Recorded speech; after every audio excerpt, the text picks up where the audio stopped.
ಸ್ವಾಗತ. ಇವತ್ತಿನ day blog ಶುರು ಮಾಡ್ತಾ ಇದ್ದೀವಿ. ಇವತ್ತಿನ ಡೇ ಬಂದು ಸ್ಯಾಟರ್ಡೇ, ಶನಿವಾರ. ಮಾತಾಡಮ್ಮ. ಇವತ್ತು ಶನಿವಾರ, ಎಲ್ಲರಿಗೂ ಅವ್ರದ್ದಂಥ ಕ್ಲಾಸ್ಗಳಿದ್ದಾವೆ. ಇವರಿಗೆ ಬಂದು ಸ್ವಿಮ್ಮಿಂಗ್ ಕ್ಲಾಸ್ ಇದೆ, ಚೈತುಗೆ ಬಂದು ಟ್ಯೂಷನ್ ಕ್ಲಾಸ್ ಇದೆ. ಅವರೆಲ್ಲ ಅದಕ್ಕೆ ರೆಡಿ ಆಗ್ತಿದ್ದಾರೆ. ನಾವು ವಾಕಿಂಗ್ ಮುಗಿಸ್ಕೊಂಡ್ಬಂದ್ವಿ. ಇವತ್ತು ವಾಕಿಂಗ್ ಮುಗಿಸ್ಕೊಂಡ್ಬಂದಿದ್ದು ಸ್ವಲ್ಪ ಲೇಟ್ ಆಯಿತು. ಹಾಗಾಗಿ ಇವಾಗ ತಿಂಡಿ ಪಟ ತಿಂಡಿ ಮಾಡ್ತಾ ಇದ್ದೀನಿ. ಇವತ್ತು ತಿಂಡಿ ಒಂದು ರೊಟ್ಟಿ. ಬ್ಯಾಕ್ ಕ್ಯಾಮ್ರಾ ಮಾಡೋದೇ ಚೆನ್ನಾಗಿ ಕಾಣಿಸುತ್ತೆ, ನನ್ನ ಮಗ ಮಾಡೋದೇ ಇಲ್ಲ. ತಿಂಡಿ ಒಂದು ರೊಟ್ಟಿ ಮಾಡ್ತಾ ಇದ್ದೀನಿ, ಅಕ್ಕಿ ರೊಟ್ಟಿ, ಅಮ್ಮನ ಸ್ಟೈಲ್ ಅಕ್ಕಿ ರೊಟ್ಟಿ ಫ್ರೆಂಡ್ಸ್. ಇದು ಏನಂದರೆ ಈ ಥರ ಚೆನ್ನಾಗಿ ಅಕ್ಕಿ ಹಿಟ್ಟನ್ನು ಮುದ್ದೆ ಥರ, ಚಪಾತಿ ಹಿಟ್ಟು ಥರ ಮಿಕ್ಸ್ ಮಾಡ್ಕೋಬೇಕು. ಹಿಂಗೆ ಚೆನ್ನಾಗಿ ಮಿಕ್ಸ್ ಮಾಡಿಕೊಂಡು ನಾದ್ಬಿಟ್ಟು ಎಷ್ಟು ಬೇಕಷ್ಟು ಹಿಟ್ಟಿಗೆ ನೀರು ಹಾಕ್ಕೊಂಡು ಈ ಥರ ಲಿಕ್ವಿಡಾಗಿ ಮಾಡ್ಕೋಬೇಕು. ಇನ್ನು ಉಳಿದು ಹಿಂಗೆ ಎತ್ತಿಟ್ಕೊಂಡ್ರೆ ಇದನ್ನು ನೀವು ಯಾವಾಗ ಬೇಕಾವಾಗ ಫ್ರಿಜ್ಜಲ್ಲೂ ಕೂಡ ಇಟ್ಕೋಬೋದು. ಇಟ್ಕೊಂಡು ನೀರು ಮಿಕ್ಸ್ ಮಾಡಿದ್ರೆ ಒಂದು ಒಳ್ಳೆ ರೊಟ್ಟಿ ಆಗುತ್ತೆ. ನೆನ್ನೆ ಮೊಳಕೆ ಕಾಳು ನಾನು ಮಾಡಿದ್ದೆ. ನೆನ್ನೆ ವ್ಲಾಗ್ ಮಾಡೋಕ್ಕೆ ಹೋಗಿಲ್ಲ. ನೆನ್ನೆ ಮೊದಲನೇ ಆಷಾಢ ಶುಕ್ರವಾರ. ಎಲ್ಲರೂ ಆಲ್ಮೋಸ್ಟ್ ಅಮ್ಮನವ್ರ ದೇವಸ್ಥಾನಗಳಿಗೆ ಹೋಗಿ ಬಂದಿರ್ತೀರಾ ಅಂತ ಅಂದ್ಕೊಳ್ತೀನಿ. ನಾನು ನಿನ್ನೆ ಬನಶಂಕರಿ ದೇವಸ್ಥಾನಕ್ಕೆ ಹೋಗಿದ್ದೆ. ಹಬ್ಬ ಚಾಮುಂಡೇಶ್ವರಿ ದೇವಸ್ಥಾನದಲ್ಲೆಲ್ಲ ಅವರು ಏನದು ವಿಡಿಯೋ ತೋರಿಸ್ತಾಯಿದ್ರು. ಏನು ಜನ ಇದ್ದಾರೆ ಫ್ರೆಂಡ್ಸ್ ದೇವ್ರು ನೋಡೋದಕ್ಕೆ. ನಾನು ನಿನ್ನೆ ಬನಶಂಕರಿ ದೇವಸ್ಥಾನಕ್ಕೆ ಎಷ್ಟು 9 ಗಂಟೆ 9 ಕಾಲೆಲ್ಲ ಹೋಗಿದ್ದೆ. ದರ್ಶನ ಮುಗಿಸ್ಕೊಂಡು ನಾನು ಬರೋಷ್ಟೊಳಗೆ ಮನೆಗೆ 11 ಗಂಟೆ. ಅಷ್ಟು ರಶ್ಶು, ಅಷ್ಟು ಜನ ಮಾತ್ರ ಇದ್ದರು. ಹಾಗಾಗಿ ನಿನ್ನೆ ಬೆಳಗ್ಗೆನೇ ಮೊಳಕೆ ಕಾಳು ಸಾರು ಮಾಡಿಟ್ಬಿಟ್ಟು ಹೊಟ್ಟೋಗ್ಬಿಟ್ಟಿದೆ ಮಧ್ಯಾಹ್ನಕ್ಕೆ. ಯಾಕಂದ್ರೆ ಅಲ್ಲಿ ಹೋದರೆ ಬಂದರೆ ಲೇಟ್ ಆಗುತ್ತೆ ಅಂತ ನಿನ್ನೆ ಬೆಳಗ್ಗೆ ತಿಂಡಿ ಬಂದು ಮೊಳಕೆ ಕಾಳು ಸಾರು ಪೂರಿ ಮಾಡಿದ್ದೆ. ಇನ್ನು ಮಧ್ಯಾಹ್ನಕ್ಕೆ ಅದೇ ರಾತ್ರಿಗೆ ಹೋಗಿ ಇನ್ನೊಂದು ಸ್ವಲ್ಪ ಸಾರು ಉಳಿದಿದೆ. ಆ ಸಾಂಬಾರಿಗೆ ರೊಟ್ಟಿ ಹಾಕಿದ್ರೆ ಇದು ಖಾಲಿ ಆಗುತ್ತೆ ಅಂತ ರೊಟ್ಟಿ ಹಾಕ್ತಾಯಿದ್ದೀನಿ. ಈಗ ಪಟ ಅಂತ ಅವ್ರಿಗೆ ರೆಡಿ ಮಾಡಿ ಕಳಿಸ್ಬೇಕು. ಒಬ್ಬರನ್ನ ಕ್ಲಾಸಿಗೆ ಕೂರಿಸ್ಬೇಕು. ಹಾಗಾಗಿ ಇವಾಗ ರೊಟ್ಟಿ ಇಡ್ತಾಯಿದ್ದೀನಿ. ರೊಟ್ಟಿ ಚಟ್ನಿ ಮಾಡ್ತೀರಾ? ಹಂಗೆ ಇದೊಂದು ಬಿಂದಿಗೆ ಎಲ್ಲ ತೊಳೆದಿಟ್ಟೆ. ಯಾಕೆ ತೊಳೆದಿಟ್ಟೆ ಅಂದರೆ ಸುಮಾರು ಜನ ನನಗೆ ವರಮಹಾಲಕ್ಷ್ಮಿ ಹಬ್ಬದಲ್ಲಿ ಸ್ಟ್ಯಾಂಡ್ ಏನು ನಾನು ರೆಡಿ ಮಾಡಿಸಿದಾಗ ಬಿಂಗೆ ಎಷ್ಟು ಇಂಚು ಸುಷ್ಮಾ, ಬಿಂಗೆ ಎಷ್ಟು ಇಂಚು ಅಂತ ಕೇಳ್ತಾಯಿದ್ರು. ನನಗೆ ನಿಜ ಅದು ಎಷ್ಟು ಇಂಚು ಏನು ಅಂತ ಹೇಳೋದು ನನಗೆ ಗೊತ್ತಾಗೋದಿಲ್ಲ. ಈ ಥರ ಲಾಂಗ್ ಸ್ಕೇಲಲ್ಲಿ ಹೇಳಬೇಕು ಅಂದರೆ ಕರೆಕ್ಟಾಗಿ 25 ಇಂಚಸ್ ಇದೆ. ಲಾಂಗ್ ಸ್ಕೇಲಲ್ಲಿ ಹೇಳಬೇಕು ಅಂದರೆ 25 ಇಂಚ್ ಇದೆ ಅನ್ಸುತ್ತೆ. ಸುಮಾರು ಜನ ಕೇಳ್ತಾ ಇದ್ರಿ. ಒಂದ್ಸರಿ ಟೇಪಲ್ಲೂ ಕೂಡ ಅಳತೆ ಮಾಡ್ಬಿಟ್ಟು ಹೇಳ್ತೀನಿ. ಅದಕ್ಕೋಸ್ಕರ ನಾನು ನೆನ್ಪು ಮಾಡ್ಕೊಂಡು ತೆಗೆದಿಟ್ಟೆ, ತೊಳೆದುಬಿಟ್ಟು ಇದನ್ನೆಲ್ಲ ಹೇಳೋಣ ಅಂತ ಮತ್ತೆ ಹೋಗ್ತೀನಿ. ಇಲ್ಲೇ ಇಟ್ಟಿರ್ತೀನಿ, ಮರ್ತೋಗ್ತೀನಿ. ಅದಕ್ಕೆ ಹೇಳಿದೆ. ಸುಮಾರು ಜನ ಲಕ್ಷ್ಮೀ ಸ್ಟ್ಯಾಂಡಿಗೆ ಬಿಂಗೆ ಕೇಳ್ತಾ ಇದ್ರಿ ಎಷ್ಟು ಇಂಚು ಅಂತ. ಲಾಂಗ್ ಸ್ಕೇಲಲ್ಲಿ 25 ಇಂಚಸ್ ಇದೆ. ಟೇಪಲ್ಲಿ ಎಷ್ಟು ಬರುತ್ತೆ ಅಂದ್ಬಿಟ್ಟು, ಅಂದರೆ ಬಟ್ಟೆ ಎಲ್ಲ ಅಳತೆ ತೊಗೊಳ್ತೀವಲ್ಲ ಆ ಟೇಪಲ್ಲಿ ಎಷ್ಟು ಬರುತ್ತೆ ಅಂತ ಮೆಜರ್ಮೆಂಟ್ ಹೇಳ್ತೀನಿ. ಬೆಟರ್ ನನ್ನ ಪ್ರಕಾರ ಮನೇಲಿ ಏನಾದರೂ ಲಾಂಗ್ ಸ್ಕೇಲ್ ಇದ್ದರೆ 25 ಇಂಚಸ್ ಇರೋ ಬಿಂಗೆನ ತೊಗೊಳ್ಳಿ.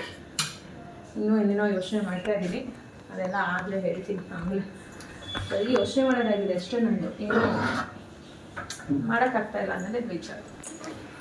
ಚಟ್ನಿ ಮಾಡ್ತೀರಾ? ಯಾಕೆ ಮೊಳಕೆ ಕಳ್ಸಿದ್ದೀರಪ್ಪ? ಅಷ್ಟಿದೆ, ಅದಕ್ಕೆ ಸಾಕು. ಅಷ್ಟರಲ್ಲೆಲ್ಲ ತಿನ್ಬೋದು. ಬೇಜಾನಾಯಿತು.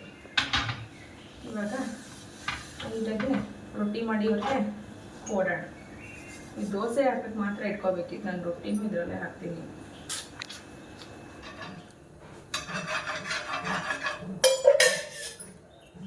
ಯಾವುದೋ ಲೆಸನ್ ಮಾಡ್ಬೇಕಾದ್ರೆ ಎಲ್ಲ ಫುಲ್ ಪ್ಲಾಸ್ಟಿಕ್ ಅಂತ. ಅವಾಗಾದರೆ ಈರುಳ್ಳಿ ಇಟ್ಕೊಂಡೆಲ್ಲ ಮಾಡೋರು ಅಥವಾ ಇದು ತಿಂತಾರೆ. ಒಂದ್ಸರಿ ಎಣ್ಣೆ ಹಾಕೊಂಡು ಇದಿರುತ್ತಲ್ಲಮ್ಮ, ತೆಂಗಿನಕಾಯಿ ಇದ್ದಿರುತ್ತಲ್ಲ, ಸಿಕ್ಕಲ್ ಮಾಡೋರು. ಇವಾಗೆಲ್ಲ ಅದನ್ನು ಬ್ರಷ್ ಬಂದ್ಬಿಟ್ಟಿದೆ, ಅದನ್ನ ಹಾಕೊಂಡು ಮಾಡ್ತಾರೆ ಅಂತ ಹೇಳ್ತಾ ಇದ್ರು. ಯಾರು? ಟೀಚರ್ ಏನಂತ? ಪ್ಲಾಸ್ಟಿಕ್ ಅಂದರೆ ಎನ್ವೈರನ್ಮೆಂಟ್ ಡೇ ಅಲ್ಲಿ ಹೇಳ್ತಾ ಇದ್ರು.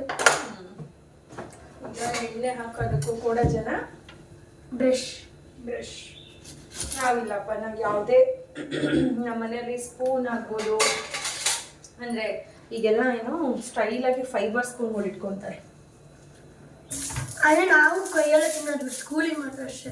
ಅಲ್ಲ, ಫೈಬರ್ದು ಮಿಕ್ಸ್ ಮಾಡೋದಕ್ಕೆ ಕಲರ್ ಸ್ಪೂನ್ಗಳು, ಪ್ಲಾಸ್ಟಿಕ್ಕು, ಫೈಬರು ಎಲ್ಲ ಯೂಸ್ ಮಾಡ್ತಾರೆ. ನಾವಿಲ್ಲ, ನಮ್ಮ ಮನೇಲಿ ಅವೆಲ್ಲ ಅಲ್ಲೋನೇ ಇಲ್ಲ.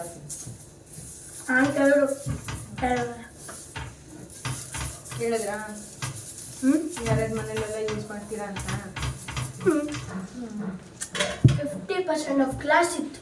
ಬ್ರಷ್ ಯೂಸ್ ಮಾಡ್ತಾರೆ. ಫಸ್ಟ್ ಮ್ಯಾಮ್ ಕೇಳಿದ್ರು ಹಂಗಂದ್ರೆ ಯಾರೇ ಕಾಯ್ತಲ್ವಲ್ಲ ಹಂಗೆ ಅಂದ್ಬಿಟ್ಟು ಹೇಳಿದ್ರೆ ಫಸ್ಟ್ ಕೇಳಿದ್ರು, ಆಮೇಲೆ ಹೇಳಿದ್ರು ಅಂತ ಕ್ಲಾಸ್ ಫುಲ್ಲು. ನಿನ್ನೆಲ್ಲ ಕೇಳಿಲ್ವಾ? ಎತ್ತದೇ ಇರೋದು ನಾನು ಕೇಳಿಲ್ವ ಮ್ಯಾಮು? ಕೇಳಿದ್ರು ಏನ್ರಲ್ಲಿ ಯೂಸ್ ಮಾಡ್ತೀರಾ ಅಂತ, ನಾವು ಈರುಳ್ಳಿ ಯೂಸ್ ಮಾಡ್ತೀವಿ ಅಂತ ಹೇಳಿದ್ರು. ಗುಡ್ ಅಂತ. ಕೆಲವೊಂದು ಗೊತ್ತಿಲ್ಲದೆ ನಾವುಗಳೇ ನಮ್ಮ ಮಕ್ಕಳಿಗೆ ಕೆಟ್ಟದನ್ನ ಕಲಿಸ್ತೀವಿ ಅನ್ನೋದಕ್ಕೆ ಅಪ್ಪ ಅಮ್ಮನೇ ನಾವುಗಳೇ ಈಗೆಲ್ಲ ಫ್ಯಾನ್ಸಿಯಾಗಿ ಬಂದಿದೆ, ಇದಾಗಿ ಬಂದಿದೆ, ಅದಾಗಿ ಬಂದಿದೆ, ಶೋ ಆಫ್ ಸ್ಕೂಲಲ್ಲಿ ಮಾಡೋದು ಏನು ಮಾಡೋಕ್ಕಾಗಲ್ಲ, ಮಾಡಿಬಿಟ್ಟಿದ್ದೀವಿ, ಮಕ್ಕಳು ಕಲಿಸ್ಬಿಟ್ಟಿದ್ದೀವಿ. ಕೆಲವೊಂದು ಟೈಮಲ್ಲಿ ಯೋಚನೆ ಮಾಡಿದ್ರೆ ಹೆಣ್ಮಕ್ಳು ನಾವೇ ನಮ್ಮ ಮನೆಯಲ್ಲಿರುವ ಎಲ್ಲರದ್ದು ಆರೋಗ್ಯ ಹಾಳು ಮಾಡ್ತೀವಿ ಅಂತ ಅನಿಸುತ್ತೆ. ಅಂದರೆ ಗಂಡು ಮಕ್ಳುಗಳ್ದು ಕೆಲವೊಬ್ಬರು ಅವರ ಒಂದು ಕೆಟ್ಟ ಅಭ್ಯಾಸದಿಂದ ಅವರ ಆರೋಗ್ಯನ ಹಾಳು ಮಾಡ್ಕೋತಾರೆ. ಆದರೆ ಏನೂ ತಿಳಿದಂತಹ ನಮ್ಮ ಮನೇಲಿ ಬೆಳೆಯುವಂಥ ಪುಟ್ಟ ಮಕ್ಕಳುಗಳಿಗೆ ಅಮ್ಮಂದಿರು ನಾವೇ ಎಲ್ಲೋ ಅವರನ್ನು ಆರೋಗ್ಯದಲ್ಲಿ ಹಾಳು ಮಾಡುವಂಥದ್ದಿರುತ್ತೆ. ಯಾಕಂದರೆ ಈಗ ತುಂಬ ಅಂದರೆ ತುಂಬಾ ಸೋಷಿಯಲ್ ಮೀಡಿಯಾ ದೊಡ್ಡದಾಗಿ ಬೆಳೆದಿರೋದ್ರಿಂದ ಪ್ರತಿಯೊಂದು ಪ್ರಾಡಕ್ಟು ಹೊಸದಾಗಿ ಏನೇನೆಲ್ಲ ಕಿಚನ್ಗೆ ಐಟಮ್ಸ್ಗಳು ಬರ್ತಾ ಇರುತ್ತೆ. ಅದರಲ್ಲಿ ತೋರಿಸಿದೆಲ್ಲ ನೋಡಿದೆಲ್ಲ ಬೇಕು ಅಂತೀವಿ, ಆದರೆ ಬಟ್ ಒಂದು ಸರಿನೂ ಯೋಚನೆ ಮಾಡೋದಿಲ್ಲ ಅದನ್ನು ಬಳಸೋದ್ರಿಂದ ಏನೆಲ್ಲ ಆರೋಗ್ಯಕ್ಕೆ ಹಾನಿಯಾಗತ್ತೆ, ಅಥವಾ ಇದು ನಮಗೆ ಯೂಸ್ ಇದೆಯಾ, ಅವಶ್ಯಕತೆ ಇದೆಯಾ, ಇರೋದ್ರಲ್ಲೇ ನಾವು ಯಾವ ರೀತಿಯಾಗಿ ಬಳಸ್ಕೋಬೋದು ಅನ್ನೋದನ್ನು ಯಾರೂ ಯೋಚನೆ ಮಾಡೋದಿಲ್ಲ. ಬಿಸಿ ಪದಾರ್ಥಗಳಿಗೆಲ್ಲ ಪ್ಲಾಸ್ಟಿಕ್ ಆಗ್ಬೋದು, ಫೈಬರ್ ಆಗ್ಬೋದು, ಅಥವಾ ನಾನಾ ರೀತಿಯಾದಂತಹ ಪ್ಲಾಸ್ಟಿಕ್ ಸ್ಪೂನ್ಗಳು ಬಂದುಬಿಟ್ಟಿದ್ದಾವೆ. ಅದನ್ನೆಲ್ಲನೂ ಕೂಡ ಬಳಸ್ತೀವಿ. ಜೊತೆಗೆ ಮಕ್ಕಳಿಗೆ ಇವಾಗ ಊಟ ಮಾಡಿಸೋದಕ್ಕೂ ನಾವು ಸ್ಟೀಲ್ ಸ್ಪೂನ್ ಬಳಸಲ್ಲ. ಯಾಕಂದರೆ ಅವ್ರಿಗೆ ಬಾಯಿ ಹತ್ರ ಏನಾದರೂ ಕಚ್ಚಿದ್ರೆ ಚುಚ್ಕೊಳ್ಳುತ್ತೆ ಮಾಡುತ್ತೆ ಅಂತ ಪ್ಲಾಸ್ಟಿಕ್ ಸ್ಪೂನ್ನ ಯೂಸ್ ಮಾಡ್ತೀವಿ. ಇದು ಕೆಲವೊಂದು ಟೈಮಲ್ಲಿ ಬಿಸಿ ಪದಾರ್ಥಗಳಿಗೆ ಪ್ಲಾಸ್ಟಿಕ್ನ ಬಳಸೋದ್ರಿಂದ ಅದರಲ್ಲಿರುವಂತಹ ಕೆಮಿಕಲ್ಸು ನಮ್ಮ ಫುಡ್ಡಿಗೆ ಸೇರುತ್ತೆ. ಅದರಿಂದ ನಮ್ಮ ಆರೋಗ್ಯನೂ ಕೂಡ ಹಾಳಾಗುತ್ತೆ. ಒಮ್ಮೆ ಯೋಚನೆ ಮಾಡಬೇಕು ನಾವು ಮನೆಯಲ್ಲಿ ಅಡುಗೆ ಮನೆಗೆ ಹೆಣ್ಮಕ್ಳು ಏನಾದರೂ ಒಂದು ಥರದಕ್ಕೂ ಮೊದಲು, ಅಥವಾ ಬಿಸಿ ಪದಾರ್ಥಗಳಿಗೆ ಬಳಸುವಂತಹ ಸ್ಪೂನ್ಗಳಾಗ್ಬೋದು, ಮಕ್ಕಳಿಗೆ ಊಟ ತಿನ್ನಿಸೋದಕ್ಕೆ ಯೂಸ್ ಮಾಡುವಂಥ ಸ್ಪೂನ್ಗಳಾಗ್ಬೋದು, ಇವೆಲ್ಲನೂ ಕೂಡ ಒಂದೇ ಒಂದು ಸರಿ ಯೋಚನೆ ಮಾಡಿ ಬಳಸಿದ್ರೆ ಆದಷ್ಟು ಆರೋಗ್ಯದಲ್ಲಿ ಸ್ವಲ್ಪ ಮಟ್ಟಿಗಾದರೂ ನಾವು ಚೇತರಿಸ್ಕೋಬೋದು. ಯಾಕಂದರೆ ಈಗ ನಾವು ತಿಂತಾ ಇರುವಂಥ ಸೊಪ್ಪಾಗ್ಬೋದು, ತರಕಾರಿ ಆಗ್ಬೋದು, ಅದರಲ್ಲಿ ಏನೂ ಸತ್ವ ಇರೋದಿಲ್ಲ. ಈಗ ನೀವು ನೋಡ್ತಾ ಇದ್ದೀರಾ ಎಷ್ಟು ಸೊಪ್ಪು ತೊಗೊಂಬಂದಿದ್ದಾರೆ ಅಂತ, ಇದರಲ್ಲಿ ಅರ್ಧ ಸೊಪ್ಪು ಬರೀ ಹಾಳಾಗೇ ಇತ್ತು. ಯಾಕಂದರೆ ಎಲ್ಲ ಬಲ್ತಿರುವಂಥದ್ದು, ಅದರಲ್ಲಿ ನೋಡಿ ಎಳೆದನ್ನು ಮಾತ್ರ ನಾವು ತೊಗೋಬೇಕು. ನಾವಾದರೆ ಇಷ್ಟೆಲ್ಲ ಕೂತ್ಕೊಂಡು ನಿಧಾನವಾಗಿ ಸೋಸಿ ಕ್ಲೀನ್ ಮಾಡಿ ಯೂಸ್ ಮಾಡ್ತೀವಿ. ಬಟ್ ಅದೇ ಹೋಟ್ಲಲ್ಲೆಲ್ಲ ಯಾವ ರೀತಿಯಾಗಿ ಬಳಸ್ತಾರೆ ಅಲ್ವಾ, ಹೇಗಿರುತ್ತೆ ಹುಳಗಳು ಅಂತಂದರೆ ಕೆಲವೊಂದು ಟೈಮಲ್ಲಿ ಅದು ಕಣ್ಣಿಗೆ ಕಾಣಿಸೋದೇ ಇಲ್ಲ. ಬಟ್ ಅದನ್ನು ನಾವು ನೀಟಾಗಿ ಮನೆಯಲ್ಲಿ ಸೋಸಿ ಕ್ಲೀನ್ ಮಾಡಿ ಉಪಯೋಗಿಸ್ತೀವಿ. ಬಟ್ ಹೊರಗಡೆ ಎಲ್ಲ ನಮಗೆ ಕ್ಲೀನಾಗಿ ಮಾಡ್ತಾರಾ? ಇಲ್ಲ ಅಲ್ವಾ. ಹಾಗಾಗಿ ನಾವು ತಿನ್ನೋ ಪದಾರ್ಥ ಎಲ್ಲ ಕಲಬೆರಕೆ ಇರುತ್ತೆ. ಅದರಲ್ಲಿ ನಾವು ಒಂದಷ್ಟು ಕಲಬೆರಕೆ ಮಾಡಿ ತಿನ್ನೋದ್ರಿಂದ ಆರೋಗ್ಯ ಹಾಳಾಗುತ್ತೆ. ಕೋತಿ ಬಂದ್ರೆ ಏನ್ ಮಾಡುತ್ತೆ, ನೀನ್ ತಾಚೆ ಹಾಕ್ಬಿಟ್ಟು ನಾವು ಒಳಗಡೆ ಸೇರ್ಕೊಂತೀವಿ. ಹೆಂಗು ಚಿಂಟು ಸಿಗ್ದ ಅಂತ ಅದು ಹೋಗುತ್ತೆ. ಈಗ ನಮ್ಮ ಟೈಮ್ ಹೊರಗಡೆ ಶಾಪಿಂಗ್ ಹೋಗೋ ಟೈಮ್ ಆಗಿದೆ. ಬೆಳಿಗ್ಗೆಯಿಂದ ಕೆಲಸ ಆಯ್ತು, ಅಡಿಗೆ ಏನು ಮಾಡಕ್ ಹೋಗಿಲ್ಲ. ಮಧ್ಯಾಹ್ನ ಏನಿತ್ತು ಅದನ್ನೇ ಮೇಂಟೈನ್ ಮಾಡಿದೀವಿ. ರಾತ್ರಿಗೆ ಏನಾದ್ರು ಮಾಡ್ಕೊಂಡ್ರೆ ಆಯ್ತು ಅಂತ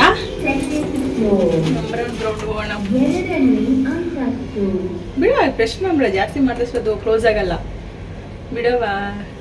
ಅದು ಇಟ್ಕೊಂಡಷ್ಟು ಕ್ಲೋಸ್ ಆಗಲ್ಲ ಅದು. ಹಾಗಾಗಿ ಈಗ ಒಂದು ಸ್ವಲ್ಪ ಡಿಮಾರ್ಟ್ ಶಾಪಿಂಗ್ ಇತ್ತು. ಹಾಗೆ ಮಕ್ಕಳು ಬಟ್ಟೆ ಎಲ್ಲ ಸ್ಕೂಲ್ದು ಬಟ್ಟೆ ಐರನ್ ಕೊಡಬೇಕಾಗಿತ್ತು. ಎಲ್ಲ ಐರನಿಗೆ ಕೊಟ್ಟು ಹೋಗೋಣ ಅಂತ ಹೊರಟಿದ್ದೀವಿ. ಬಂದಿನ ಮನೇಲಿ ಬೆಳ್ಳುಳ್ಳಿ ಎಲ್ಲ ಬಿಡಿಸಿಟ್ಕೋಬೇಕು, ಖಾಲಿ ಆಗಿದೆ.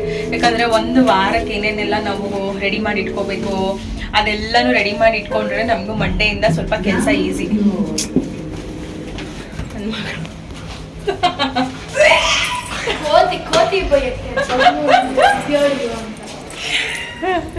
ಎಷ್ಟು ಕೋತಿಗಳು ಸೇರ್ಕೊಂಡಿರೋ ಮತ್ತೆ ನಮ್ಮ ಮನೆ ಹತ್ರ. ಅಂದರೆ ನಾವು ಏನು ಮಾಡಿದ್ರು ಅವು ಹೋಗಲ್ಲ, ನಮಗಂತೂ ಆಗಲ್ಲ. ಈಗ ಹಂಗಾಗಿ ಹೊರಗಡೆ ಸ್ವಲ್ಪ ಶಾಪಿಂಗ್ ಮಾಡ್ಕೊಂಬರೋಣ ಅಂತ ಹೋಗ್ತಾ ಇದ್ದೀವಿ. ಮುಗಿಸ್ಕೊಂಡು ಎಲ್ಲ ಮಾಡಿಕೊಂಡು ಬರೋಣ. ಏನೇನು ತೊಗೊಳ್ಳೋದು ಎತ್ತ ನೋ ಐಡಿಯಾ, ಹೋದ್ಮೇಲೆ ಗೊತ್ತಾಗುತ್ತೆ. ಏರ್ ಟೈಟರ್ ಇದು ಇದೆಲ್ಲ ಇದಕ್ಕೆ ಸ್ಪೈಸಸ್ ಹಾಕಿಡೋದು. ಗ್ಲಾಸ್ ಅದು ಬೇಡ ಬಿಡು ಮಗನ. ಒಂದೇ ತೊಗೊಂಡ್ರೆ ಸೆಟ್ಸ್ ತೊಗೋಬೇಕು. ಇವೆಲ್ಲ ಮನೆ ಏನಾದರೂ ನೆಕ್ಸ್ಟು ಇದು ಮಾಡ್ದಾಗ ತೊಗೊಂಡು ಡಬಲ್ ಆಗಿರುತ್ತೆ ಪ್ರೈಸ್. ಪ್ರೈಸ್ ಡಬಲ್ ಆಗಿರುತ್ತೆ. ನಂಗೆ ಮೇಂಟೈನ್ ಮಾಡೋಕ್ಕಾಗಲ್ಲ ಅಂತ. ಅದನ್ನೇ ಅಕ್ಕ ತೋರಿಸಿ ನಿಧಾನ. ಏರ್ ಟೈಟರ್ ಅದು ಫುಲ್ಲು. ಎಷ್ಟು ಕೆ ಜಿ ಇದೆ? 99 rupees ವರ್ತ್ ಇದೆ ಫ್ರೆಂಡ್ಸ್. Offer price. ಇದು ಚೆನ್ನಾಗಿದೆ. ಇದು ಇದೆಲ್ಲ ಕಡಲೆಕಾಯಿ ಬೀಜ, ಕಡಲೆಬೇಳೆ ಅಂಥವೆಲ್ಲ ಹಾಕಿಡೋದಕ್ಕೆ ಅಲ್ಲ. ಬೇಕಾ ಬೇಡ? ಸದ್ಯಕ್ಕೆ ಬೇಡ.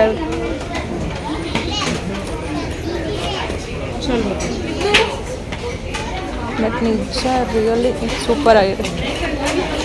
ಬಟ್ ಏನಂದರೆ ಮೇಂಟೈನ್ ಮಾಡಬೇಕು. 25 ರುಪೀಸ್ ಅದು ನಿಜ.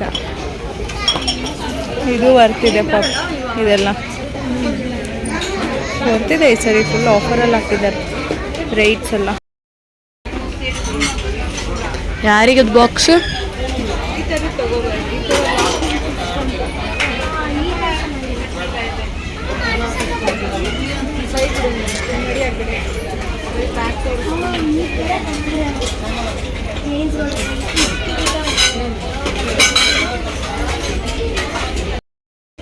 $500 ml ಆಯಿಲ್ ಕ್ಯಾನು ಚೆನ್ನಾಗಿ. ಇದು ಒಂದು ಹೊರಗಡೆ ಸ್ಯಾಂಪಲ್ಗೆ ಈ ಟೈಪಲ್ಲಿದೆ. ಮಗ್ಗು ಅಂದ್ಕೊಂಡೆ ನಾನು, ನೋಡ್ತಾರೆ ನನ್ನ ಮಕ್ಕಳು ಅಂತ. ಈ ಟೈಪ್ದು ಎಷ್ಟಿದೆ ಮಗ್ಸ್ ಎಲ್ಲ. ಅಪ್ಪ ಬರೀ ಹೊಡೆದಾಕಿದಾರಲ್ಲ ಹೊಸತು. ಏನಕ್ಕದು ಕುಡಿಯೋಕ್ಕೆ ಮಾಡೋಕ್ಕೆ ಕೆಲಸ ಇಲ್ಲ. ಸೀರಿಯಸ್ಲಿ ಚೆನ್ನಾಗಿ ಜಾಗ ಬಿಡ. ಹೌದಲ್ಲ. ಇದು ಪಿಂಗಾಣಿ ಅಲ್ಲ, ಇದೊಂಥರ ಪ್ಲಾಸ್ಟಿಕ್ ಐಟಮ್. ಪ್ಲಾಸ್ಟಿಕ್ ಅಲ್ಲ, ಪಿಂಗಾಣಿ. ಗ್ಲಾಸ್ ಐಟಮ್ಸ್ ಮಾತ್ರ ವರ್ತ್. ಸೀರಿಯಸ್ಲಿ 149 ಇದೆ. ಇದು 1 ಲೀಟರ್ದು ಕಂಪ್ಲೀಟ್. ಚೆನ್ನಾಗಿದೆ, ಲಾಕಿಂಗ್ ಸಿಸ್ಟಮ್ ನಿಜ ಬರ್ತಿದೆ. ಈ ಸರಿ ಏನು ಆಫರಲ್ಲಿ ಹಾಕ್ಬಿಟ್ಟವರೆಲ್ಲ. ಅಮೇಜಿಂಗ್. ಫುಲ್ ಆಫರಲ್ಲಿ ಹಾಕಿದ್ದಾರೆ ವಾಟರ್ ಬಾಟ್ಲು ಗಾಜಿನ. ಬಟ್ ಇದನ್ನು ಯೂಸ್ ಮಾಡೋದು ಕಷ್ಟ. ಅಲ್ಲಿ ರೌಂಡಲ್ಲಿ ನೋಡಿದ್ವಲ್ಲ, ಇದು ಸ್ಕ್ವಯರಲ್ಲಿ. ಬಟ್ ಅದೇ ಬೆಸ್ಟು ಇದಕ್ಕಿಂತ. ಅದು ನಮ್ಮ ಮನೇಲಿ ಇದೆ. ಮನೇಲಿದೆ. ಎಷ್ಟಿದೆ ನೋಡ್ತೀವಿ. ಈ ಥರದ್ದು ಇದೆ ನೋಡಿ, ಚಿಕ್ಕದು. ಸೇಮ್ ಕ್ಯಾಪ್ ಆಗಿದೆ, ಚೂಡಾಗಿದೆ. ಇಲ್ಲಿ ಈ ಥರದ್ದು ಸ್ಮಾಲ್. ಸೀರಿಯಸ್ಲಿ ಬನ್ನಿ, ಚೆನ್ನಾಗಿದಾವೆಲ್ಲ, ವರ್ತಿದಾವೆ ಮಾತ್ರ. ಏಯ್ ಚಿಂಟು, 69 ರುಪೀಸ್ ಇದು ವರ್ತಿದೆ ಫ್ರೆಂಡ್ಸ್. ಯಾರಾದರೂ ಬನ್ನಿ ಬಂದು ಬೇಕಾಯ್ತಾರ ತಗೋ ನೋಡೋಣ. ಎತ್ಕೋದು 159 ರುಪೀಸ್ ಹಾಕಿದ್ದಾರೆ. ಇದು ನಮ್ಮಲ್ಲಿ ಇದೆ ಆಯಿತು ನಮ್ಮ ಚಿಂಟು. ಈ ಸ್ಯಾರಿ ಅಂತೂ ಡಿಮಾರ್ಟಲ್ಲಿ ತುಂಬಾ ವರ್ತ್ ಅಂತ ಹೇಳ್ಬೋದು. ಗ್ಲಾಸ್ ಐಟಮ್ ಎಲ್ಲನೂ ಕೂಡ ತುಂಬಾ ಕಡಿಮೆ ರೇಟಿಗೆ ಒಳ್ಳೊಳ್ಳೆ ಗ್ಲಾಸ್ ಐಟಮ್ಸ್ ಎಲ್ಲ ಇದ್ವು. ಬಟ್ ನಂಗೆ ನಿಜ ಗ್ಲಾಸ್ ತೊಗೊಳೋಕ್ಕೆ ಭಾಳ ಅಂದರೆ ಭಾಳ ಇಷ್ಟ. ಬಟ್ ಅದನ್ನು ನನ್ನ ಕೈಯಲ್ಲಿ ಮೇಂಟೈನ್ ಮಾಡೋಕ್ಕಾಗಲ್ಲ. ಜೊತೆಗೆ ನಮ್ಮ ಮನೆಯವರು ಅಷ್ಟೇ ಒಂಥರ ಒಡಕ್ಲ ಕೈ ಅಂತಾರಲ್ಲ ಹಾಗೆ. ಅವರು ಯಾವಾಗ ನೋಡಿದ್ರು ಗ್ಲಾಸ್ ಐಟಮ್ ಎಲ್ಲನೂ ಒಡೆದು ಹಾಕ್ತಾಯಿರ್ತಾರೆ. ನಮ್ಮಲ್ಲಿ ಎಷ್ಟು ನೀರು ಕಪ್ಸ್ಗಳು ಹೋಗಿದ್ದಾವೆ, ಕಾಫಿ ಮಗ್ಗಳೆಲ್ಲ ಹೋಗಿದ್ದಾವೆ, ಬೌಲ್ಸ್ ಹೋಗಿದ್ದಾವೆ. ನನಗಂತೂ ಗಾಜಿನ ಐಟಮ್ಗೆ ದುಡ್ಡು ಇನ್ವೆಸ್ಟ್ ಮಾಡೋಕ್ಕೆ ಸಖತ್ ಬೇಜಾರಾಗ್ಬಿಟ್ಟಿದೆ. ಈಗ ಒಂದೊಂದ್ಸರಿ ಅನ್ಕೊತೀನಿ ಹೋಗಲೇ ಸ್ಟೋರೇಜ್ ಬಾಕ್ಸ್ಗಳಾದರೂ ತೊಗೊಳ್ಳೋಣ ಅಂತ. ಬಟ್ ಅದು ನನಗೆ ಭಯ. ಯಾಕಂದ್ರೆ ನಾನು ಒಬ್ಬಳೇ ಕಿಚನನ್ನು ಯೂಸ್ ಮಾಡಲ್ಲ. ಬರೋರು ಹೋಗೋರು ಮನೆಯವರು ಎಲ್ಲರೂ ಕಿಚನ್ ಐಟಮ್ ಯೂಸ್ ಮಾಡ್ತಿರ್ತಾರೆ. ಅಪ್ಪಿ ತಪ್ಪಿ ಬಿದ್ದರೆ ಹೊಡೆದೋದ್ರೆ ಎಲ್ಲ ವೇಸ್ಟ್ ಆಗುತ್ತಲ್ಲ, ಹಾಳಾಗುತ್ತಲ್ಲ, ಬೇಡ ಎಲ್ಲನೂ ಕಂಪ್ಲೀಟ್ ಸ್ಟೀಲಿಗೆ ಕನ್ವರ್ಟ್ ಆಗಿಬಿಡೋಣ ಅಂತ ಒಂದೊಂದ್ಸರಿ ಅಂದ್ಕೊಳ್ತೀನಿ. ಇನ್ನೂ ಯೋಚನೆ ಮಾಡೋದ್ರಲ್ಲೇ ಇದ್ದೀನಿ. ನೋಡೋಣ ಯಾವಾಗ ಒಂದು ಕಿಚನಲ್ಲಿ ನಾನು ಚೇಂಜ್ ಮಾಡ್ಕೊಬೇಕಾಗಿರೋದು ಸ್ಟೋರೇಜ್ ಬಾಕ್ಸ್ ಅಷ್ಟೇ. ಅದು ಒಂದು ಚೇಂಜ್ ಮಾಡಬೇಕು. ಸ್ವಲ್ಪ ಟೈಮ್ ತೊಗೊಂಡು ಚೇಂಜ್ ಮಾಡ್ಕೊತೀನಿ. ಫೈನಲಿ ನಮ್ಮ ಶಾಪಿಂಗ್ ಮುಗಿದು ಫ್ರೆಂಡ್ಸ್. ಎಷ್ಟು ಶಾಪಿಂಗ್ ಮಾಡಿದ್ವಿ ಅಂದರೆ ಸುಮಾರು ಒಂದು 9,000 ಎಬೋ, 9,000 ರೂಪಾಯಿಗಿಂತ ಹೆಚ್ಚು ಶಾಪಿಂಗ್ ಮಾಡಿದ್ವಿ. ಬಟ್ ಬಂದಿರೋದು 2 ವೀಲರಲ್ಲಿ. ಅಷ್ಟೂ ಪ್ರಾಡಕ್ಟ್ನೂ ಕೂಡ ನಾನು 2 ವೀಲರಲ್ಲೇ ತುಂಬಿಕೊಂಡು ಹೋಗೋದು. ಒಂದು ಸೀಟ್ ಕೆಳಗಡೆ ಎಲ್ಲ ಹಾಕ್ಕೊತೀನಿ, 2 ಬ್ಯಾಗ್ ಇಟ್ಕೊತೀನಿ, ಮಕ್ಳಿಗೆ ಸ್ವಲ್ಪ ಅಷ್ಟು ಶಾಪಿಂಗ್ ಅನ್ನೋ ಥರ ಆಗೋಯ್ತು. ಫೈನಲಿ ಫ್ರೆಂಡ್ಸ್ ಶಾಪಿಂಗ್ ಮುಗೀತು. ಈ 2 ಬ್ಯಾಗ್ ಏನು ನೋಡ್ತಾ ಇದ್ದೀರಾ, ಮನೆ ಗ್ರೋಸರಿ ಅಷ್ಟೇ, ಇನ್ನೇನು ಅಂತ ಶಾಪಿಂಗ್ ಇಲ್ಲ. ಅಂದರೆ ಕೆಲವೊಂದು ಸಣ್ಣ ಪುಟ್ಟ ನನಗೋಸ್ಕರ ಅಂತ ತೊಗೊಂಡಿದ್ದೀನಿ. ಬಿಲ್ಲು 9,200 ರೂಪಾಯಿ ಅಷ್ಟೇ. ಒಂದೇ ಸರಿ ಟಣ್ ಅಂತ ಖಾಲಿ ಆಯಿತು. ಶುದ್ಧ ಇದೆ, ಎಲ್ಲ ಚೆಕ್ ಮಾಡ್ತೀನಿ ನಿಧಾನಕ್ಕೆ. ಮೇನ್ ಥಿಂಗ್ ಏನು ತೊಗೊಂಡೆ ಅಂತಂದರೆ ಇದೊಂದು ಬೆಡ್ಶೀಟ್ಸ್ ತೊಗೊಂಡೆ. ಅಂದರೆ ಲಾಸ್ಟ್ ಟೈಮ್ ನಮ್ಮ ಚಿಕ್ಕಮ್ಮ ಎಲ್ಲ ಬಂದಾಗ ನಾನು ಕೊಡಿಸಿದ್ದೆ ನೋಡಿ, ಕರ್ಕೊಂಡು ಹೋಗಿ ಕೊಡಿಸಿದ್ದೆ. ಆ ಟೈಮಲ್ಲಿ ನನಗೆ ತುಂಬ ಅಂದರೆ ತುಂಬ ಇಷ್ಟ ಆಗಿತ್ತು. ಹಂಗಾಗಿ ಅದೇ ಪ್ಯಾಟ್ರನಲ್ಲಿ ನನಗೆ ಆದಷ್ಟು ಅಂದರೆ ಲೈಟ್ ಕಲರ್ ತುಂಬ ಇಷ್ಟ ಆಗುತ್ತೆ, ಡಾರ್ಕ್ ಕಲರ್ ಅಷ್ಟು ಇಷ್ಟ ಆಗೋಲ್ಲ. ಬಟ್ ಕ್ವಾಲಿಟಿ ವೈಸ್ ಅದೇನೋ ಇಷ್ಟ ಆಗಿತ್ತು ನನಗೆ. ಇದು ಕಾಟನ್ ಅಲ್ಲ, ಏನು ಹೇಳ್ತಾರೆ ಗೊತ್ತಿಲ್ಲ, ಮೈಕ್ರೋ ಫ್ಯಾಬ್ರಿಕ್ ಅಂತನೋ ಇದೆ, ಫೈಬರ್ ಅಂತ. ನಾನು ಮೈಕ್ರೋ ಫೈಬರ್ ಅಂತನೋ ಇದೆ. ಇದು ಕಾಟನ್ ಬೆಡ್ಶೀಟ್ ಅಲ್ಲ, ಇದು ಫೈಬರ್ ಒಂಥರ ಫ್ಯಾಬ್ರಿಕ್ ಬಟ್ಟೆ, ಫೈಬರ್ ಅಂತ ಅನ್ಸೋದು, ಒಂಥರ ಫ್ಯಾಬ್ರಿಕ್ ಥರ ಇರುವಂಥದ್ದು. ಬಟ್ ಚೆನ್ನಾಗಿದೆ. ಈ ಚಳಿ ಟೈಮಲ್ಲಿ ಈ ಬಟ್ಟೆ ಮಕ್ಕಳಿಗೆ ಬೆಚ್ಚಗಿರುತ್ತೆ ಅನ್ನೋದು ನನಗೆ. ಬೆಡ್ಶೀಟು ಈ ಒಂದು ವೆದರ್ ಏನಿದೆ ಇವಾಗ, ಫುಲ್ಲು ಮಳೆ ಚಳಿ, ಇದರಲ್ಲಿ ಇದ್ರ ಮೇಲೆ ಮಲಗಿದ್ರೆ ಮಕ್ಕಳಿಗೆ ಬೆಚ್ಚಗಾಗುತ್ತೆ ಅಂತ ಜಸ್ಟ್ ಒಂದೇ ಒಂದು ತೊಗೊಂಡೆ, ನೋಡೋಣ ಹೇಗಿರುತ್ತೆ ಏನೋ ಎತ್ತ ಅಂತ. ಓಪನ್ ಮಾಡಿಬಿಡ್ತೇನೆ. ಇದು ಪಿಂಗಳು ಹೆವಿ ದಪ್ಪ ಹಾಕ್ಬಿಟ್ಟಿದ್ದಾರೆ, ತೆಗೆಯೋದೇ ಹಿಂಸೆ. ತೆಗಿಯೋಕೆ ಹೋದರೆ ಬೆಡ್ಶೀಟೇ ಡ್ಯಾಮೇಜ್ ಆಗೋಗುತ್ತೆ ಆ ಲೆವೆಲಿಗಿದೆ ಫ್ರೆಂಡ್ಸ್. ಈ ಪಿಂಗು ಡಬಲ್ ಕಟೆಡ್ಡು 399 ರುಪೀಸು. ಇದು ಬಂದು ಪಿಲ್ಲೋ ಕವರ್, ಸಖತ್ ದೊಡ್ಡದಾಗಿದೆ. ಪಿಲ್ಲೋ ಕವರು ಕೂಡ ದೊಡ್ಡದಾಗಿದೆ. ಕ್ವಾಲಿಟಿ ವೈಸ್ ಚೆನ್ನಾಗಿದೆ. ಮಕ್ಕಳು ಅಂತೂ ಫುಲ್ ಫ್ಲವರ್ ಆಗಿರಲಿ ಅಂತ ಹೇಳಿ ತೊಗೊಂಬಂದಿದ್ದೀನಿ. ಇವತ್ತೆಲ್ಲ ಬರೀ ಇದೆ ಆಗೋದು. ಇದು ಬಂದು ಬೆಡ್ಶೀಟ್ಸ್ ವಾಶ್ ಮಾಡಿಬಿಟ್ಟು ಹಾಕ್ತೀನಿ ಹೆಂಗಿದೆ ಅಂತ. ಇನ್ನು ಸ್ವಲ್ಪ ರೂಮೆಲ್ಲ ಅದು ರೆಡಿ ಮಾಡಿಸ್ಬೇಕು. ಅದೆಲ್ಲ ಗೋಡೆ ಎಲ್ಲ ತುಂಬ ಶೀತ ಆಗಿಬಿಟ್ಟಿತ್ತಲ್ಲ, ಹಾಗಾಗಿ ಅದೆಲ್ಲ ಒಣಗಿ ಅಂತ ಹೇಳಿದ್ದಾರೆ. ಅದಕ್ಕೋಸ್ಕರ ಅವೆಲ್ಲ ಇನ್ನೂ ಬ್ಯಾಲೆನ್ಸ್ ಇದೆ ನೋಡಿ. ಸಕ್ಕತ್ತಾಗಿದೆ, ಚೆನ್ನಾಗಿದೆ. ಅದು ಸುಮಾರಿದೆ. ನಾನು ಇದನ್ನೆಲ್ಲ ಯಾವ ಕಾಲಕ್ಕೆ ತೆಗಿತೀನೋ ಯಾವ ಕಾಲಕ್ಕೆ ಎತ್ತಿರ್ತೀನೋ ಗೊತ್ತಿಲ್ಲ. ಬಟ್ ಎಲ್ಲನೂ ಇಂಡಿವಿಜುವಲಾಗಿ ಇಟ್ಬಿಟ್ಟು ನಾನು ಸೆಟ್ ಮಾಡ್ಕೋಬೇಕು. ನಾನು ಯಾವ ಸರಿ ಹೋದರೂ ಏನಾದರೂ ಒಂದು ಸ್ಪೆಷಲ್ ತೊಗೊಂಡು ಬರ್ತಾನೆ ಇರ್ತಾರೆ.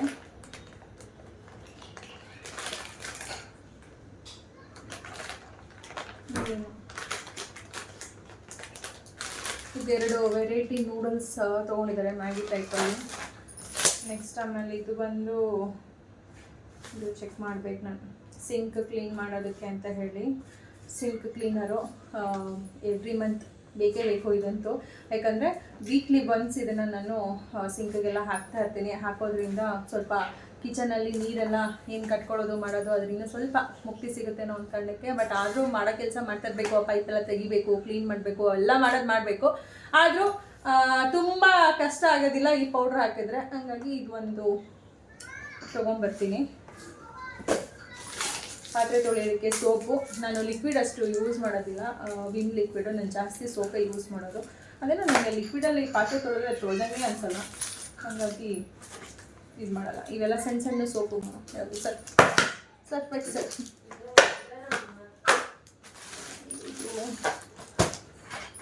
ನನ್ನ ಮಗನಿಗೆ ಅಲ್ಲಿಗೆ ಹುಜ್ಜೋ ಬ್ರಷು. ಇದಂತೂ ಹುಕ್ಕು ಮನೇಲಿ ಇರಲೇಬೇಕು ಅಂತ ಹೇಳಿ ತೊಗೊಂಬರ್ತೀನಿ. ಇದು ಹುಕ್ಗಳು ಅದು ತುಂಬ ಗಟ್ಟಿಗೆ ಅಂಟೈತೆ ಫ್ರೆಂಡ್ಸ್. ಇದು ಹುಕ್ ಮಾತ್ರ ನೋಡಿ, ಅವರೇ ಮೆನ್ಷನ್ ಮಾಡಿದ್ದಾರೆ 2.5 kg ಮ್ಯಾಕ್ಸಿಮಮ್ 2.5 kg ವೆಯ್ಟ್ನ ಇದು ತಡೆಯುತ್ತೆ. ಇದು ನೀವು ಅಂಟಿಸ್ಬಿಟ್ಟು ಆರಾಮ್ಸೆಗೆ ಇದು ಸ್ವಲ್ಪ ವೆಯ್ಟ್ ಇರೋಂಥವನ್ನೆಲ್ಲನೂ ಕೂಡ ನಿಂತಾಕ್ಬೋದು, ಏನೂ ಬಿಚ್ಚೋಗೋದಿಲ್ಲ. ಅದು ಟೀ ಪೌಡರ್, ಅದ್ರ ಜೊತೆಗೆ ಕಾಫಿ ಪೌಡರ್.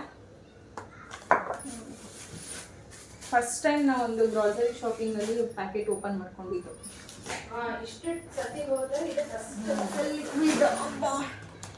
ಲಿಕ್ವಿಡು ಯಾವಾಗಲೂ ಏರಿಯಲ್ ತರ್ತಾ ಇದೆ, ಸರಿ ಸರ್ಫ್ ಎಕ್ಸೆಲ್ ತೊಗೊಂಬಂದೆ ನೋಡೋಣ ಅಂತ. ಆಮೇಲೆ ಕೆಳಗಡೆ ಬಂದಮೇಲೆ ಅನ್ಸಾಯ್ತು ಅಯ್ಯೋ 4 ಲೀಟ್ರ್ ತೊಗೋಬೇಕಾಗಿತ್ತು, ನಾನು ಯಾಕೆ 6 ಲೀಟ್ರ್ ತೊಗೊಂಡೆ. ಒಂದು 200 ರೂಪಾಯಿ ಕಡಿಮೆ ಬೀಳೋದಲ್ಲೇ. ಮೇಕಪ್ ರಿಮೂವರ್ ಯೂಸ್ ಮಾಡ್ಬೋದು, ನೆಲ್ ಪಾಲಿಶ್ ರಿಮೂವರ್ ಮಾಡಬೇಕಾದ್ರೆ ಯೂಸ್ ಮಾಡೋದು ಕಾಟನ್. ಅದು ಫ್ರೆಶ್ನರು, ಆಮೇಲೆ ಒಂದು ಬ್ಯಾಂಡೇಜು, ಬಾತ್ರೂಮ್ ಫ್ರೆಶ್ನರು, ಬ್ಯಾಂಡೇಜು, ಪೇಸ್ಟು. ಏನು ಇಷ್ಟೊಂದು ತೊಗೊಂಡಿದ್ದೀರಾ? ಇಲ್ಲಿ 2 ತೊಗೊಂಬರ್ಬೇಕಪ್ಪ. ಇದೇ 2 ಬಾತ್ರೂಮ್ಗೆ, 1 ಬಾತ್ರೂಮ್ಗೆ ಅದೇ ಪ್ರೆಸ್ ಆಗುತ್ತೆ. ಕೇಳಿದ್ದು ಎಷ್ಟೊಂದು ಯಾಕೆ ಅಂತ. ನನ್ನ ಮಗ ಏನ್ ಸಿಗ್ತದ ಕೈಗೆ ಅಂತ ಅವಳೇ ತಗೊಂಡ್ಬಂದಿದ್ದು ಅಕ್ಕ. ಹೌದು. ಆಮೇಲೆ ನಿಮ್ ಜೊತೆ ಇದ್ದಿದ್ದಾರೆ ನಾನು. ಈ ಚಿಕ್ಕ ಹುಕ್ಕೆ ಪರವಾಗಿಲ್ಲ, 3 kg ತಡೆಯುತ್ತೆ ಅಂತ ಹಾಕೋರೆ. ಇದು ನೋಡಿದ್ರೆ 2.5 kg ದೊಡ್ಡ ಹುಕ್ಕು. ಇದು ದೊಡ್ಡ ಹುಕ್ಕಿದೆ ಫ್ರೆಂಡ್ಸ್. ಇದು ಬಂದು 2.5 kg ಅಷ್ಟೇ ತಡೆಯೋದು ಅಂತ ಹಾಕಿದ್ದಾರೆ. ಇದು 3 kg ಕೂಡ ತಡೆಯುತ್ತೆ ಅಂತ ಹಾಕಿದ್ದಾರಪ್ಪ, ಚಿಕ್ಕ ಚಿಕ್ಕದು. ಹಾಗೆ ಈಗ ಸೋಪನ್ನ ನಾನು ಚೇಂಜ್ ಮಾಡಿದ್ದೀನಿ. ಯಾವಾಗಲೂ ನಾನು ಅದು ಡೆಟಾಲ್ ಯೂಸ್ ಮಾಡ್ತಾ ಇದ್ದೆ. ಯಾಕೋ ಡೆಟಾಲ್ ಇತ್ತೀಚೆಗೆ ಅಂದರೆ ಚಳಿಗಾಲದಲ್ಲೆಲ್ಲ ಮುಖ ತುಂಬಾ ಏನಂತಾರೆ ಡ್ರೈ ಥರ ಫೀಲ್ ಆಗ್ತಾಯಿತ್ತು. ಹಾಗಾಗಿ ಸಂತೂರ್ ಮಮ್ಮಿ ಆಗ್ತಾ ಇದ್ದೀನಿ ಇವಾಗ ನಾನು ಕೂಡ. ಸಂತೂರ್ ಅಮ್ಮ ಮಮ್ಮಿ ಅಂತ ಓಡ್ ಬರ್ಬೋದು. ಸಂತೂರ್ ಯಾರು ಮಮ್ಮಿ ಅಂತ ಹೇಳಲ್ಲ. ಸಂತೂರ್ ಸೋಪ್ ಯೂಸ್ ಮಾಡ್ತಾ ಇದ್ದೀನಿ ಇವಾಗ. ಸಂತೂರ್ ಯೂಸ್ ಮಾಡಿದ್ರೆ ಮಮ್ಮಿ ಅಲ್ಲ ಹೊಸ ಹೇಳ್ತಾರೆ. ಸಿಸ್ಟರ್ ಅಂತ. ಸ್ವಲ್ಪ ಕಡಲೆ ಇಲ್ಲದೆ ಸಾಲ್ಟ್ಗಳು ತರ್ತೀವಿ. ಮನೇಲಿ ಯಾವತ್ತೂ ಉಪ್ಪು ಅರಿಶಿನ ಇವೆಲ್ಲ ಖಾಲಿ ಆಗಬಾರ್ದು ಅಂತಾರೆ. ಹುಣಸೆಹಣ್ಣು, ಉಪ್ಪು, ಅರಿಶಿನ, ಹುಣಸೆಹಣ್ಣು, ಸಾಂಬಾರು ಪುಡಿ ಇವೆಲ್ಲನೂ ಕೂಡ ನಾವು ಖಾಲಿ ಆಗೋದಕ್ಕೂ ಮೊದಲೇ ತೊಗೊಂಬಂದು ಇಟ್ಕೋಬೇಕು. ಮತ್ತು ಬೇಳೆಗಳು ಅಷ್ಟೇ ಮೇಯ್ನ್ ಮನೇಲಿ ಯಾವುದಾದ್ರೂ ಸರಿ ಒಂದಾದರೂ ಬೇಳೆ ಇರಬೇಕು. ಕಂಪ್ಲೀಟ್ ನಮ್ಮ ಮನೇಲಿ ಹುಣಸೆಹಣ್ಣು, ಉಪ್ಪು, ಬೇಳೆ, ಕಾಳುಗಳು ಎಲ್ಲನೂ ಫುಲ್ಲು ಖಾಲಿಯಾಗೋವರೆಗೂ ಕಾದು ಹೋಗಿ ತರಬಾರ್ದಂತೆ. ಅದು ಆ ಥರ ತರೋದ್ರಿಂದನೂ ಕೂಡ ನಮಗೆ ದರಿದ್ರ ಬರುತ್ತೆ ಅಂತ ಹೇಳ್ತಾರೆ. ಹಾಗಾಗಿ ಕೆಲವೊಂದು ಮನೆಯಲ್ಲಿ ಪದಾರ್ಥಗಳು ಸ್ವಲ್ಪ ಕ್ವಾಂಟಿಟಿ ಇದ್ದಾಗೆ ನಾವು ತೊಗೊಂಬಂದರೆ ನಮ್ಮ ಆಸ್ತಿ ಮತ್ತು ಏನಂತ ಹೇಳ್ತಾರೆ ಐಶ್ವರ್ಯ ಎಲ್ಲನೂ ಕೂಡ ಅಭಿವೃದ್ಧಿ ಆಗುತ್ತೆ. ಒಂದೇನಂದರೆ ನಮಗೆ ಒಂದು ಕೆಟ್ಟದ್ದು ಅನ್ನೋದು ತಿನ್ನೋ ಊಟದ ವಿಚಾರದಲ್ಲಿ ಯಾವತ್ತೂ ಕೂಡ ನಮಗೆ ಕಷ್ಟ ಬರುತ್ತೆ ಅಥವಾ ಅಂಥವೆಲ್ಲ ಏನು ನಡೆಯೋದಿಲ್ಲ ಅನ್ನೋದು ಒಂದು ನಂಬಿಕೆ. ನಮ್ಮಮ್ಮ ನಮಗೆ ಹೇಳಿರೋದು, ಅದನ್ನು ನಾನು ನಿಮಗೂ ಕೂಡ ಹೇಳ್ತಾ ಇದ್ದೀನಿ. ಹಾಗಾಗಿ ಮನೇಲೆಲ್ಲ ಸ್ವಲ್ಪ ಇದೇನು ಬೇಕಾದ್ರೆ ನಾನು ಕಂಪ್ಲೀಟ್ ತಂದ್ಬಿಡ್ತೀನಿ. ಅದರಲ್ಲಂತೂ ಉಪ್ಪು, ಹುಣಸೆಹಣ್ಣು, ಸಾಂಬಾರು ಪುಡಿ, ಬೇಳೆ, ಸಕ್ಕರೆ, ಬೆಲ್ಲ ಇಂಥ ಐಟಮ್ನ ಮಾತ್ರ ಮನೇಲಿ ಇನ್ನೂ 1 kg ಇದೆ ಅನ್ಬೇಕಾದ್ರೆ ತಂದು ಇಟ್ಟಿರ್ತೀನಿ. ಯಾವತ್ತೂ ಅದಕ್ಕೆ ಮಾತ್ರ ಇಲ್ಲ ಅಂತ ಇರೋ ಹಾಗೆ ಇಲ್ಲ ನಾನು. ಕೆಲವೊಬ್ಬರು ಮನೆಯಲ್ಲಿ ತಿನ್ನೋ ಅನ್ನಕ್ಕೂ ಕೂಡ ಎಷ್ಟೋ ಜನ ಕಷ್ಟಪಡುವಂಥದ್ದಿದೆ. ಅಕ್ಕಿ ಇಲ್ಲ, ಮನೇಲಿ ಬೇಳೆ ಇಲ್ಲ ಅಂತಲೂ ಕೂಡ ಎಷ್ಟೋ ಜನ ಹೇಳುವಂಥದ್ದಿದೆ. ಎಲ್ಲಿ ಇವೆಲ್ಲ ಆಗ್ತಾಯಿದೆ, ಯಾಕೆ ಈ ಥರ ಆಗ್ತಾಯಿದೆ ಅಂತ ಅಂದಾಗ ನಮಗೆ ಗೊತ್ತಿಲ್ಲದೆ ನಾವು ಕೆಲವೊಂದು ತಪ್ಪುಗಳು ಮಾಡ್ತಾಯಿರ್ತೀವಿ. ಯಾಕಂದರೆ ಮನೆಯಲ್ಲಿ ಉಪ್ಪು ಖಾಲಿ ಆಗೋವರೆಗೂ ನಾವು ಉಪ್ಪು ತಂದಿರೋದಿಲ್ಲ, ಅಥವಾ ಅರಿಶಿನ ಖಾಲಿ ಆಯಿತು, ಕುಂಕುಮ ಖಾಲಿ ಆಯಿತು. ಇವೆಲ್ಲನೂ ಕೂಡ ಕೆಲವೊಂದು ತುಂಬ ಇದೆ ಫ್ರೆಂಡ್ಸ್. ಅಡುಗೆ ಮನೆಯಲ್ಲಿ ನಾವು ಹೆಣ್ಮಕ್ಳು ಮಾಡ್ತಾ ಇರುವಂಥ ತಪ್ಪುಗಳು. ಅದಕ್ಕೆ ನಾನು ಪ್ರತಿಯೊಬ್ಬರಿಗೂ ಹೇಳ್ತೀನಿ, ಮನೆಯಲ್ಲಿ ಏನಿರುತ್ತೋ ಇರಲ್ವೋ ಗೊತ್ತಿಲ್ಲ, ಬಟ್ ಅಡುಗೆ ಮನೆಯಲ್ಲಿ ಉಪ್ಪು, ಅರಿಶಿನ, ಬೆಲ್ಲ ಅಥವಾ ಸಕ್ಕರೆ, ಒಂದಾದರೂ ಬೇಳೆ, ಈ ಥರದ್ದು ಕೆಲವೊಂದು ಹುಣಸೆ ಹಣ್ಣು, ಹಾಗೆ ನನಗೆ ನೆನಪಾದಾಗ ಹೇಳ್ತಾ ಇದ್ದೀನಿ, ಯಾರು ತಪ್ಪು ತಿಳ್ಕೊಬೇಡಿ. ಈ ಥರ ಅಡುಗೆ ಮನೆಯಲ್ಲಿ ಯಾವುದಾದ್ರೂ ಒಂದಾದರೂ ಅಕ್ಕಿ ಧಾನ್ಯ ಅಂತ ಏನು ಹೇಳ್ತಾರೆ ಅದನ್ನು ಯಾವಾಗಲೂ ಅಷ್ಟೇ ಮನೆಯಲ್ಲಿ ತುಂಬದಾಗೆ ಇದ್ದಷ್ಟು ನಿಮಗೆ ಏನೇ ಕಷ್ಟ, ಏನೇ ನೋವು ಬಂದರೂ ಕೂಡ ಯಾವತ್ತೂ ನೀವು ತಿನ್ನುವಂತಹ ಊಟಕ್ಕಾಗ್ಬೋದು ಅಥವಾ ನಿಮ್ಮ ಮನೇಲಿ ಬರುವಂತಹ 4 ಜನ ಅಲ್ಲ 10 ಜನ ಬಂದರೂ ಕೂಡ ಅವರಿಗೆ ಒಂದು ಊಟ ಹಾಕುವಷ್ಟು ಶಕ್ತಿ ಆಗ್ಬೋದು ನಿಮಗೆ ಭಗವಂತ ಕೊಡ್ತಾನೆ. ಯಾವುದೇ ಕಾರಣಕ್ಕೂ ಮನೆಯಲ್ಲಿ ಅಕ್ಕಿ ಆಗ್ಬೋದು, ರಾಗಿ ಆಗ್ಬೋದು, ಮತ್ತು ಹುಣಸೆಹಣ್ಣು, ಉಪ್ಪು, ಬೆಲ್ಲ ಈ ಥರದ್ದು ಮೇಯ್ನು ಇಂಗ್ರೀಡಿಯೆಂಟ್ಸ್ ಅನ್ನೋದು ಏನಿದೆ ಆಹಾರ ಪದ್ಧತಿಯಲ್ಲಿ ನಾವು ಯೋಚನೆ ತೊಗೋಬೇಕಾಗಿರೋಂಥದ್ದು, ಅದನ್ನು ಖಾಲಿ ಆಗದೇ ಇರುವ ಹಾಗೆ ನೋಡ್ಕೊಳ್ಳುವಂತಹ ಜವಾಬ್ದಾರಿ ಹೆಣ್ಮಕ್ಳಾಗಿ ನಮಗಿರುತ್ತೆ. ಯಾಕಂದರೆ ಅಡುಗೆ ಮನೇಲಿ ಏನಿದೆ ಏನಿಲ್ಲ ಅನ್ನೋದು ನಮ್ಗೆ ಮಾತ್ರ ಗೊತ್ತಿರುತ್ತೆ. ಅದು ಖಾಲಿ ಆಗೋದಕ್ಕೂ ಮೊದಲೇ ನಾವು ಎಲ್ಲನೂ ಸ್ಟಾಕ್ ಮಾಡಿ ಇಟ್ಕೊಳ್ಳೋಣ. ಇದು ನನಗೆ ನಮ್ಮಮ್ಮ ಹೇಳಿದ್ದನ್ನು ನಾನು ನಿಮ್ಗೆ ಹೇಳ್ತಾ ಇದ್ದೀನಿ ಅಷ್ಟೇ. ಈಗಂತೂ ಬೆಳಗ್ಗೆಯಿಂದ ತುಂಬಾ ಕೆಲಸ ಆಯಿತು. ಆ ಕೆಲಸ ಎಲ್ಲ ಮುಗಿಸಿ ಮಾಡಿ ಸಿಂಪಲ್ಲಾಗಿ ಒಂದು ಟೊಮೆಟೊ ಸಾರು ಕೂಡ ಮಾಡಿದ್ದೆ, ಹಾಗೆ ಮೊಸರು ಒಗ್ಗರಣೆನೂ ಕೂಡ ಆಗಿತ್ತು. ಆನಂತರ ಬಂದಿದ್ದು ಕೂಡ ಲೇಟ್ ಆಯಿತು. ಬಂದಮೇಲೆ ಏನೇನೆಲ್ಲ ತಂದಿದ್ದೀನಿ ಎಲ್ಲ ಒಂದು ಕಡೆ ನೀಟಾಗಿ ಜೋಡಿಸ್ಬಿಟ್ಟು ಪ್ರತಿ ಒಂದನ್ನು ಕೂಡ ಬಿಲ್ನ ನೋಡಿ ನಾನು ಟಿಕ್ ಮಾಡ್ಕೊಳ್ತೀನಿ. ಯಾಕಂದರೆ ಒಂದೊಂದು ರೂಪಾಯಿ ಕೂಡ ತುಂಬ ಇಂಪಾರ್ಟೆಂಟ್. ಕಷ್ಟಪಟ್ಟು ದುಡ್ದಿರ್ತೀವಿ, ಯಾವುದೋ ಒಂದು ಐಟಮ್ ಮಿಸ್ ಆಯಿತು ಅಥವಾ ತೊಗೊಂಡಿಲ್ಲ ಬಂದಿಲ್ಲ ಅಂತ ನೋಡ್ದೇ ಹಂಗೆ ಸುಮ್ಮನೆ ಎಲ್ಲ ಎತ್ತಿಡೋದಕ್ಕಿಂತ ಆದಷ್ಟು ನೋಡಿಕೊಂಡು ರೈಟ್ ಎಲ್ಲ ಕರೆಕ್ಟಾಗಿದೆಯಾ ಅಂತ ಚೆಕ್ ಮಾಡಿಕೊಂಡು ಆನಂತರ ಎತ್ತಿಟ್ಕೊಳ್ತೀನಿ. ಹಾಗಾಗಿ ಹೀಗೆ ಆ ಕೆಲಸನ ಇಲ್ಲಿ ಮಾಡ್ತಾಯಿದ್ದೆ. ಇದಿಷ್ಟು ಇವತ್ತಿನ ಡೇ ವ್ಲಾಗ್ ಆಗಿತ್ತು. ಇಲ್ಲಿಗೆ ವ್ಲಾಗನ್ನು ಕೂಡ ಎಂಡ್ ಮಾಡ್ತೀನಿ. ಮತ್ತೆ ಸಿಗೋಣ ಇನ್ನೊಂದು ವ್ಲಾಗಲ್ಲಿ ಅಂತ ಹೇಳ್ತಾ bye friends. Thank you so much for watching. Bye.